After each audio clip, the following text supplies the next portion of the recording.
Hello dear students, in this video lecture we will talk about gene expression and the two steps of gene expression, that is transcription and translation. And this topic is from your first year biology chapter number 1 biological molecules synth text board. तो सबसे पहले हम discuss करते हैं what is gene का definition लिखा गया है। जैसा कि हम सब जानते हैं कि डीएनए हमारा हेरिडिटरी मटेरियल है और इस डीएनए में जेनेटिक इंफॉर्मेशन को रख दिया गया है जीन्स के फॉर्म में। तो डीएनए हमारा जेनेटिक मटेरियल है, हमारा हेरिडिटरी मटेरियल है, उसके पास जेनेटिक इंफॉर्मेशन होती है कौन से फॉर्म में? जीन्स के फॉर्म में। तो सबसे पहले हम जीन का डेफिनेशन पढ़ते हैं कि जीन किसे कहा जाता है। Dear students, a gene is short section of DNA that encodes a protein। तो जो जीन होता है वो हमारे डीएनए के अंदर होता है। डीएनए का एक शॉर्ट पीस है जो कि कोड करता है एक फंक्शनल प्रोटीन को। देखिए डियर स्टूडेंट्स, दोबारा से आप जीन का अगर डेफिनेशन पढ़ें यहाँ पे, gene is short section of DNA that encodes a protein. तो डीएनए किस चीज का बना हुआ है?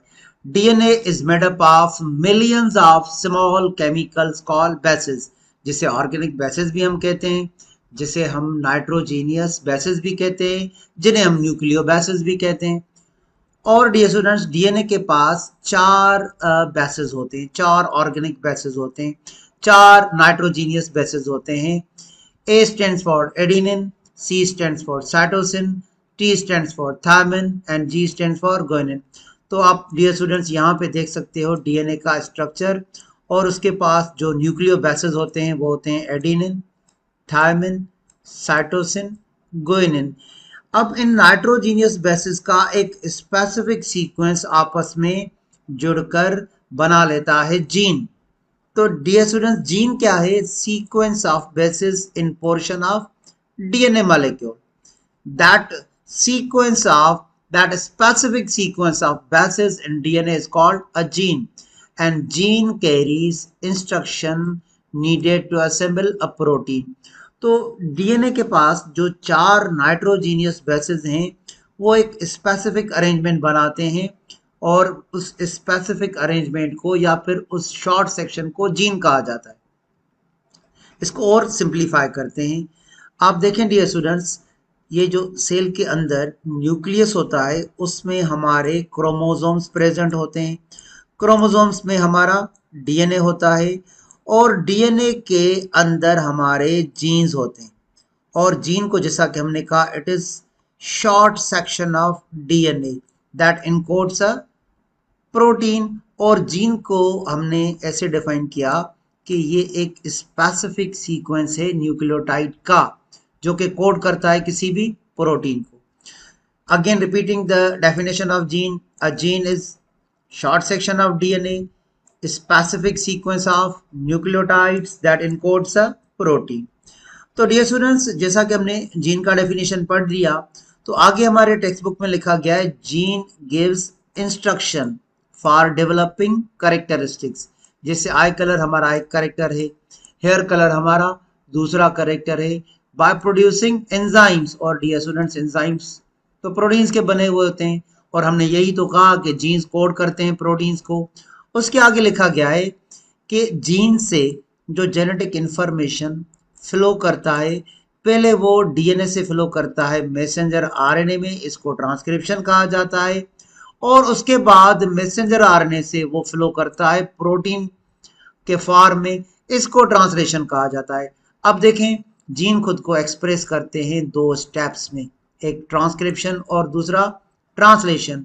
तो याद रखिएगा, ट्रांसक्रिप्शन में डीएनए से इंफॉर्मेशन, जेनेटिक इंफॉर्मेशन फ्लो करता है मैसेंजर आरएनए में, और डियर स्टूडेंट्स, ट्रांसलेशन में जेनेटिक इंफॉर्मेशन फ्लो करता है मैसेंजर आरएनए से प्रोटीन में। अब देखें डियर स्टूडेंट्स, ट्रांसक्रिप्शन पहला स्टेप है किसका? जीन एक्सप्रेशन का। In this step information of gene is copied into RNA. तो डीएनए की इंफॉर्मेशन कॉपी कर दी जाएगी मैसेंजर आरएनए में, और मैसेंजर आरएनए उस इंफॉर्मेशन को कैरी करेगा न्यूक्लियस से राइबोसोम पे। अब देखिए यहाँ पे आपको डीएनए के दो स्ट्रैंड्स नजर आ रहे हैं। ठीक है डियर स्टूडेंट, तो सबसे पहले ये डीएनए अनजिप होगा। देखिए यहाँ से ये डीएनए अनजिप हो रहा है। अब जैसे ही डीएनए अनजिप होगा तो एक स्ट्रैंड से मैसेंजर आरएनए को बना दिया जाएगा, जिसको मैं मार्क कर रहा हूँ डियर स्टूडेंट्स, ये मैसेंजर आरएनए। फिर देखें आप कि ये जो मैसेंजर आरएनए है डियर स्टूडेंट्स, ये लीव करेगा न्यूक्लियस से राइबोसोम की तरफ। तो देखते हैं इसको डियर स्टूडेंट्स किस तरह ये लीव करता है। अब देखें मैसेंजर आरएनए यहाँ से बन चुका है और इस मैसेंजर आरएनए में कोड्स रखे गए। जीन ने कोड दे दिया मैसेंजर आरएनए को। अब आप देख रहे हो मैसेंजर आरएनए न्यूक्लियस से चला गया। कहाँ पे चला गया? राइबोसोम पे। कौन से प्रोसेस के लिए? दूसरे स्टेप ट्रांसलेशन के लिए। तो डियर स्टूडेंट्स, जैसा कि आपने एनिमेशन देखा कि मैसेंजर आरएनए को बनाया गया न्यूक्लियस में और वहां से वो प्रोटीन के लिए कोड लेकर गया राइबोसोम के पास। इस प्रोसेस को हमने पढ़ा ट्रांसक्रिप्शन।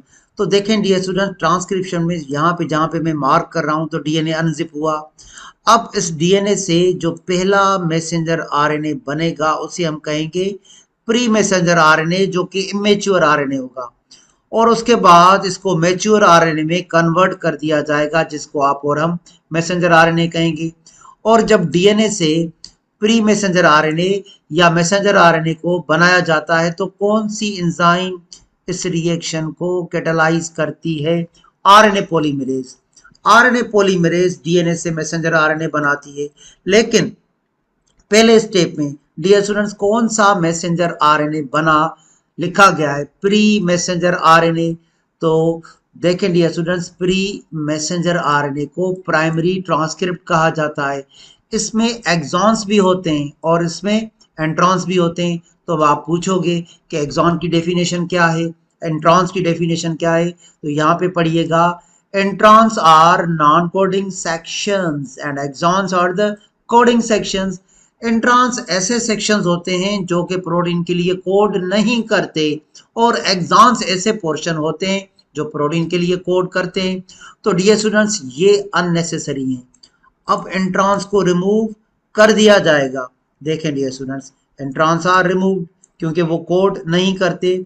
जब एंट्रॉन्स को रिमूव कर दिया जाएगा तो बाकी बच गए एक्सॉन्स, और एक्सॉन्स होंगे इस आरएनए में, मैच्योर आरएनए में, जिसे हम कहते हैं mRNA.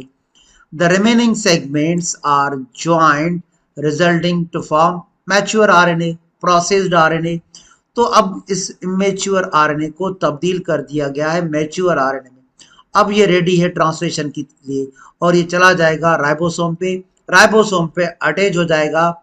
यहाँ पे एक प्रोसेस होगा पॉलीपेप्टाइड की सिंथेसिस का, जिसे आप और हम ट्रांसलेशन कहेंगे। देखिए डियर स्टूडेंट्स, ट्रांसक्रिप्शन में ये जो ऊपर वाला आपको स्ट्रेन नजर आ रहा है ये डीएनए का, और ये जो नीचे वाला स्ट्रेन नजर आ रहा है जिसको मैं मार्क कर रहा हूं मैसेंजर आरएनए का। जब डीएनए से मैसेंजर आरएनए बनता है तो इस प्रोसेस को कहते हैं ट्रांसक्रिप्शन। एक्चुअली डियर स्टूडेंट्स, इस ट्रांसक्रिप्शन में जेनेटिक कोड्स को कन्वर्ट कर दिया जाता है कोडान्स में। जेनेटिक कोड्स को कन्वर्ट कर दिया जाता है कोडान्स में। जेनेटिक कोड होता है डीएनए के पास, कोडान्स होते हैं मैसेंजर आरएनए के पास। देखें डियर स्टूडेंट्स, जेनेटिक कोड का definition, the genetic code is sequence of nucleotide bases in nucleic acid DNA. अब क्या होता है कि डीएनए के पास तीन तीन लेटर्स होते हैं, जैसा कि यहाँ पे एडिनिन, साइटोसिन, साइटोसिन। ये जो तीन लेटर्स हैं, ये जो तीन बेसेस हैं, इसे हम मिलाकर कहेंगे genetic code. So what is genetic code? A genetic code is sequence of 3 bases in DNA, जैसा कि एडिनिन, साइटोसिन, साइटोसिन, जैसा कि adenine, adenine, adenine, cytosine, cytosine, guanine, adenine, guanine, thymine. तो जो तीन तीन लेटर्स डीएनए के पास होते हैं उसे आप और हम कहेंगे जेनेटिक कोड। अब डियर स्टूडेंट्स, इस कोड से कोडान बनेगा। A codon is a sequence of 3 bases in messenger RNA। अब देखें कोडान कैसे बनेगा। जब मैसेंजर आरएनए कॉपी करता है कोड को तो ए से कॉपी करेगा यूरेसिल, साइटोसिन से कॉपी करेगा गुआनिन, फिर साइटोसिन से कॉपी करेगा ग्वानिन, तो कोड जेनेटिक कोड हुआ ACC और से कोडान बना यूरेसिल ग्वानिन ग्वानिन। अब अगर कोड होगा AAA तो कोडान कॉपी होगा UUU, ए से यूरेसिल, फिर ए से यूरेसिल, फिर ए से यूरेसिल। अगर कोडान होगा साइटोसिन, ओ सॉरी जेनेटिक कोड होगा साइटोसिन साइटोसिन ग्वानिन, तो उससे कोडान बनेगा ग्वानिन ग्वानिन साइटोसिन। तो देखें डियर स्टूडेंट्स, जब जेनेटिक कोड से कोडान बनते हैं तो इसको क्या कहा जाता है? इसको कहा जाता है ट्रांसक्रिप्शन। और याद रखिएगा, one codon for one amino acid.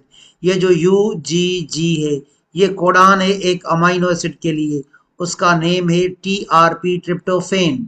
अब ये जो कोडान है dear students, uracil uracil uracil, इसको भेज दिया जाएगा राइबोसोम पे ट्रांसलेशन के लिए, और ये ट्रांसलेट करेगा एक अमाइनो एसिड PHE जिसका फुल फॉर्म है फेनाइल एलेनिन। अब इस कोडान को ग्वानिन ग्वानिन साइटोसिन को भेज दिया जाएगा राइबोसोम पे, कौन से प्रोसेस के लिए? ट्रांसलेशन के लिए। अब ये कोड करेगा एक और अमाइनो एसिड ग्लाइसिन को, और ये जो कोडान होगा यूरेसिल साइटोसिन एडिनिन, इसको भेज दिया जाएगा राइबोसोम पे, और ये ट्रांसलेट करेगा सिराइन जो कि एक अमाइनो एसिड है। तो याद रखिएगा, पहले जेनेटिक कोड से कोडान्स बनते हैं, फिर कोडान्स को कन्वर्ट कर दिया जाता है अमाइनो एसिड्स में, इसको ट्रांसलेशन कहते हैं। अब हम आते हैं दूसरे स्टेप की तरफ। डियर स्टूडेंट, ट्रांसलेशन दूसरा स्टेप है जिसमें मैसेंजर RNA अटैच हो जाता है राइबोसोम से, और दो RNA उसकी हेल्प करते हैं। एक का नाम है राइबोसोमल RNA और दूसरी का नाम है ट्रांसफर RNA। राइबोसोमल RNA और ट्रांसफर RNA हेल्प करते हैं मैसेंजर RNA की प्रोटीन सिंथेसिस में, प्रोटीन बनाने में, पॉलीपेप्टाइड बनाने में। इस प्रोसेस को कहते हैं ट्रांसलेशन। अब जैसा कि डियर स्टूडेंट्स मैंने कहा कि one codon for one amino acid. अब देखें, ड्यूरिंग ट्रांसलेशन, जब ट्रांसलेशन हो रहा होता है तो जो कोड्स मैसेंजर RNA में होते हैं उनको कन्वर्ट कर दिया जाता है अमाइनो एसिड्स में, और अमाइनो एसिड्स आपस में जुड़ते जाएंगे, एक प्रोटीन का चेन बन जाएगा जिसे आप और हम कहेंगे पॉलीपेप्टाइड चेन। देखिए डियर स्टूडेंट्स, जैसा कि मैंने कहा कि मैसेंजर RNA की हेल्प करते हैं राइबोसोमल RNA और ट्रांसफर RNA। तो देखें यहाँ पे आपको एक RNA नजर आ रहा है जहाँ पे मैं मार्क कर रहा हूँ, ये है डियर स्टूडेंट्स ट्रांसफर RNA। अब इसके नीचे 3 लेटर्स आपको नजर आएंगे, cytosine cytosine guanine for example. इसे एंटीकोडान कहा जाता है। अब आप पूछोगे एंटीकोडान किसे कहते हैं? Dear students, anticodon is sequence of 3 bases located at one end of transfer RNA। तो ये जो ट्रांसफर RNA के नीचे वाले हिस्से में 3 नाइट्रोजीनियस बेसेस होते हैं, उन्हें हम मिलाकर क्या कहेंगे? एंटीकोडान। तो एंटीकोडान किसके पास हो गया? ट्रांसफर RNA पे। लेकिन डियर स्टूडेंट्स, इस मैसेंजर RNA के पास तो कोडान होता है। What is codon? Sequence of 3 bases in messenger RNA is called codon. तो याद रखिएगा, जहां पे मैं मार्क कर रहा हूं, ये जो 3 बेसेस मैसेंजर RNA के हैं इसे कहते हैं कोडान, और इससे कंबाइन होगा एंटीकोडान। अब ये मैसेंजर RNA और ट्रांसफर RNA के कोडान्स और एंटीकोडान्स आपस में जुड़ जाएंगे। जैसे ही जुड़ जाएंगे ट्रांसलेशन स्टार्ट हो जाएगा। कैसे?